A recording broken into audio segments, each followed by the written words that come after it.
दोस्तों, चार आने का हिसाब बहुत ही रोचक कहानी है, पूरा सुनिएगा। बहुत समय पहले की बात है। चंदनपुर का राजा बड़ा प्रतापी था। दूर दूर तक उसकी समृद्धि की चर्चाएं होती थी। उसके महल में हर एक सुख सुविधा की वस्तु उपलब्ध थी, पर फिर भी अंदर से उसका मन अशांत रहता था। उसने कई ज्योतिषियों और पंडितों से इसका कारण जानना चाहा। बहुत से विद्वानों से मिला। किसी ने कोई अंगूठी पहनाई तो किसी ने यज्ञ कराए, पर फिर भी राजा का दुख दूर नहीं हुआ। उसे शांति नहीं मिली। एक दिन भेष बदलकर राजा अपने राज्य की सैर पर निकला। घूमते घूमते वह एक खेत के निकट से गुजरा। तभी उसकी नजर एक किसान पर पड़ी। किसान ने फटे पुराने वस्त्र धारण कर रखे थे और वह पेड़ की छांव में बैठकर भोजन कर रहा था। किसान के वस्त्र देख राजा के मन में आया कि वह किसान को कुछ स्वर्ण मुद्राएं दे दे, ताकि उसके जीवन में कुछ खुशियां आ पाए। राजा किसान के सम्मुख जाकर बोला, मैं एक राहगीर हूं। मुझे तुम्हारे खेत पर ये 4 स्वर्ण मुद्राएं गिरी मिली। चूंकि यह खेत तुम्हारा है, इसलिए यह मुद्राएं तुम ही रख लो। किसान बोला, ना ना सेठ जी, ये मुद्राएं मेरी नहीं है। इसे आप ही रखें या किसी और को दान कर दें। मुझे इनकी कोई आवश्यकता नहीं है। किसान की यह प्रतिक्रिया राजा को बड़ी अजीब लगी। वह बोला, धन की आवश्यकता किसे नहीं होती?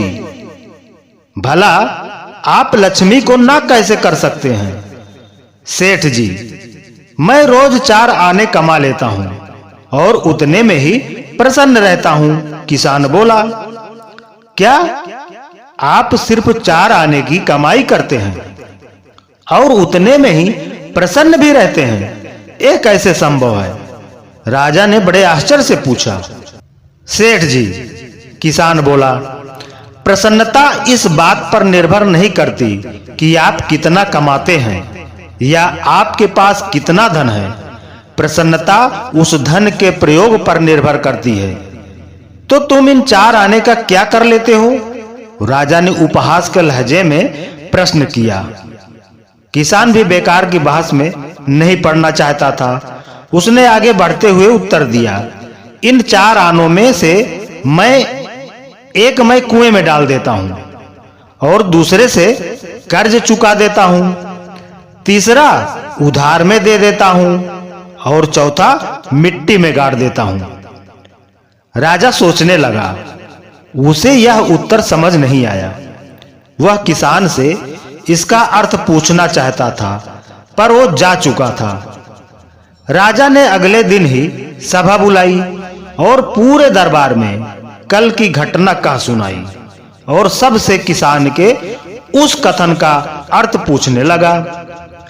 दरबारियों ने अपने अपने तर्क पेश किए, पर कोई भी राजा को संतुष्ट नहीं कर पाया। अंत में किसान को ही दरबार में बुलाने का निर्णय लिया गया।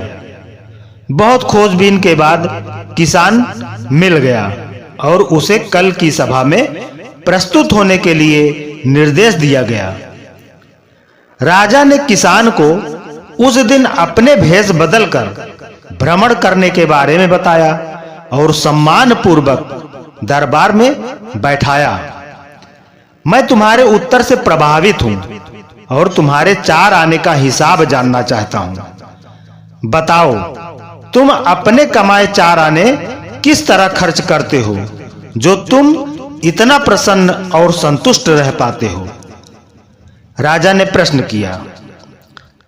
तब किसान बोला, हुजूर, जैसा कि मैंने बताया था, मैं 1 आना कुएं में डाल देता हूं, यानी अपने परिवार के भरण पोषण में लगा देता हूं और दूसरे से मैं कर्ज चुकाता हूं, यानी इसे मैं अपने वृद्ध माँ बाप की सेवा में लगा देता हूं, और तीसरा मैं उधार देता हूं, यानी अपने बच्चों की शिक्षा दीक्षा में लगा देता हूं। और चौथा, मैं मिट्टी में गाड़ देता हूं, यानी मैं 1 पैसे की बचत कर लेता हूं ताकि समय आने पर मुझे किसी से मांगना न पड़े और मैं इसे धार्मिक, सामाजिक या अन्य आवश्यक कार्यों में लगा सकूं।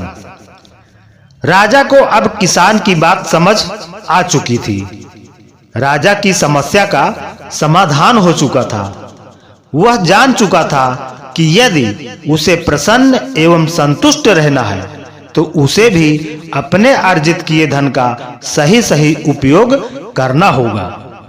तो मित्रों, देखा जाए तो पहले की अपेक्षा लोगों की आमदनी बढ़ी है, पर क्या उसी अनुपात में हमारी प्रसन्नता भी बढ़ी है?